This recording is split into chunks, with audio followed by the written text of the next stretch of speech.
When I first found out that Mag was sick, she actually, to give you a bit of an insight, she got mugged up the street. A guy came up from behind her and put a knife up against her throat and said, "Your money or your life." The next day I went to work, I came home, Mag was sitting in the lounge room on the chair.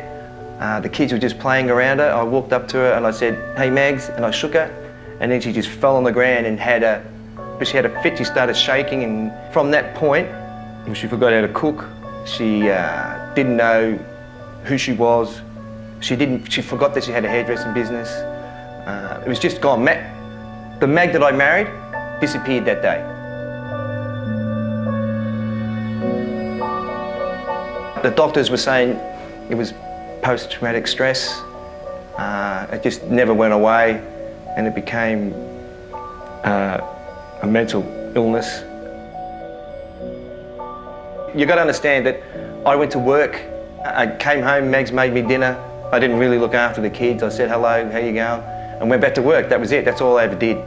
I just had to learn everything from the beginning. I think they lived on canned food and meat pies for probably about 3 months until my sister came around and said, "What are you doing? You know, they got to have some vegetables."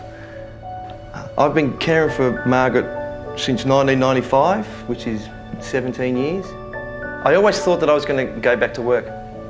And then it got easier and I thought, oh, I think everything's going to be all right. And then everything started going bad. Mag was really ill, and there were times when Mag couldn't leave the house. Weren't allowed to have any friends over. We pushed everyone away. Mag was terrified all the time. We used to go see a doctor, and she used to practice of going to the letterbox just to check the mail, and there'd be days where she couldn't even open the front door. She'd be shaking, and it took years for that to happen. After 5 years of that, I had a little mini breakdown where I couldn't cope anymore. When I first became a carer, I thought I was the only carer in Victoria. Most people don't really know what a carer is. Usually what I say is give everything up you've got now, give it all up, your career and everything, and then just let it all go and just care for your family and do nothing else. But my whole life is my kids and Mags, that's it. I don't have any friends. The thing I fear most from day one of caring, the biggest fear is I can't die.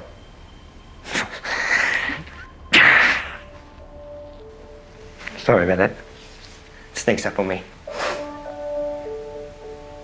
Because I know there's no one out there to look after Mag.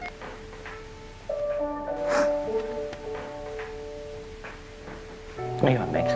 All right. So it's important for carers to look after themselves, because if they don't look after themselves, you know, you can't look after your loved one. And I know that there's no one out there that'll look after Mag. It's probably a selfish thing, but I hope that Mag dies before me, because I'll cope, but I know that she won't. What people don't understand, it's so hard to give everything up in an instant. My life is, geez, I hope Mag's going to be all right today. You know, are we ever going to go on a holiday? What happens if the car breaks down? Are we ever going to get another car? How far are we away from walking everywhere, catching public transport? The most positive thing that's come out of all this is I'm very close to my children. A lot of the kids wouldn't have finished school if I hadn't have stayed. They had me 24 hours a day, so I got that bond with all the kids. Mags and I are lucky because we get to spend every day together and share our kids, and you know, and we live for each other.